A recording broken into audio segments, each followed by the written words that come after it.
ചെടികളെ ആക്രമിക്കുന്ന കീടങ്ങളെ ഒരു പരിധിവരെ നിയന്ത്രിക്കാൻ സാധിക്കുന്ന ഒരു കീടനിയന്ത്രണ മാർഗമാണ് ഇന്ന് നമ്മൾ പരിചയപ്പെടാൻ പോകുന്നത്.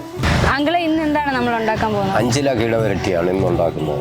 ഇത് എന്തിനു വേണ്ടിയിട്ടാണ് അഞ്ചില കീടവരട്ടി? ചെടികളെ നശിപ്പിക്കുന്ന കീടങ്ങളെ നശിപ്പിക്കുന്നതിന് വേണ്ടിയുള്ള ഒരു പ്രയോഗമാണ് ഇന്നിവിടെ അവതരിപ്പിക്കാൻ പോകുന്നത്.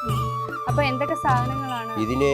അതായത് മൃഗങ്ങൾ കഴിക്കാൻ പറ്റാത്തതുമായ കയ്പുള്ളതും മണമുള്ളതും പിന്നെ അതുപോലെ കറയുള്ളതുമായ ഇലകളാണ്. 5 ഇനം ഇലകളാണ് എടുക്കുന്നത്.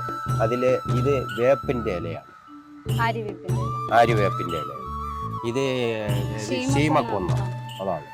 പിന്നെ ഇത് കമ്മ്യൂണിസ്റ്റ് പച്ച എന്ന് പറയും. പിന്നെ ഇത് പപ്പായത്തിൻ്റെ ഇലയാണ്. ഇത് എരിക്കിൻ്റെ ഇലയാണ്. ഇവിടെ അങ്ങനെ പറയുന്ന എരിക്കിൻ്റെ ഇല എന്നാണ്. കറയുള്ളതാണ്. ഇതിൽ കറയുള്ളത് പപ്പയുടെ ഇലയും എരിക്കിൻ്റെ ഇലയും, കയ്പുള്ളത് വേപ്പിൻ്റെ ഇലയും ഈ ശീമക്കൊന്ന ഇലയാണ്. പിന്നെ ഇതിൽ വേറെ ഇലകൾ ചേർക്കാം. പക്ഷെ ഇന്ന് 5 ഇലകൾ മാത്രമാണ് ഇവിടെ എടുത്തിട്ടുള്ളത്. അപ്പൊ ഇലകളെല്ലാം നമ്മൾ എടുത്തിട്ടുണ്ട്, അത് ചെറുതായിട്ട് അരിഞ്ഞു വെച്ചിട്ടുണ്ട്. അപ്പൊ ഇനി എങ്ങനെയാണ് ഇത് ഉണ്ടാക്കുന്നത് എന്നുള്ളത് നോക്കാം. ഈ ബക്കറ്റിനുള്ളിൽ അരിഞ്ഞു വെച്ചിരിക്കുന്ന ഇലകൾ ഓരോന്നായിട്ട് എടുത്ത് ഇടുക.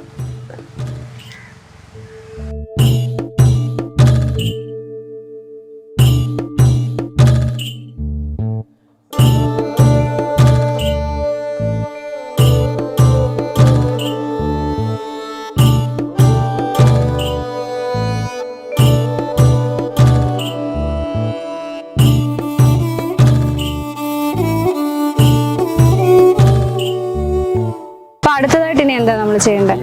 ഇതിൽ നമ്മൾ എടുത്തു വെച്ചിരിക്കുന്ന ഗോമൂത്രമാണ് ഇതിൽ ഒഴിക്കുന്നത്. അതായത് ഇല ഇരിക്കുന്ന അത്രയും മുങ്ങത്തൊക്കെ ഭാഗം അത്രയും ഒഴിക്കുക. അപ്പൊ എടുക്കുന്ന ഇല എത്രയാണോ അത് മുഴുവൻ മുങ്ങി നിൽക്കുന്ന രീതി. അത് മുങ്ങി നിൽക്കത്തക്ക രീതിയിലാണ് ഇത് എടുക്കുന്നത്, ഗോമൂത്രം. അപ്പൊ ഈ ഇലകളെല്ലാം മുങ്ങി നിൽക്കാൻ പാകത്തിനാണ് ഗോമൂത്രം നമ്മൾ ചേർക്കുന്നത്.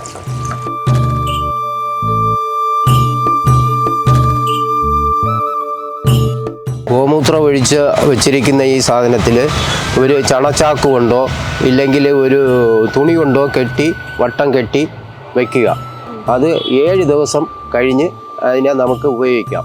അതിന് ഇതിൽ ഒരു 10 ഇരട്ടിയോളം വെള്ളം ഒഴിച്ച് അതിനെ നമുക്ക് ചെടികൾക്കെല്ലാം ഒഴിക്കാം. അത് 3 മാസക്കാലം ഇത് വെച്ച് നമുക്ക് ഉപയോഗിക്കാവുന്നതാണ്.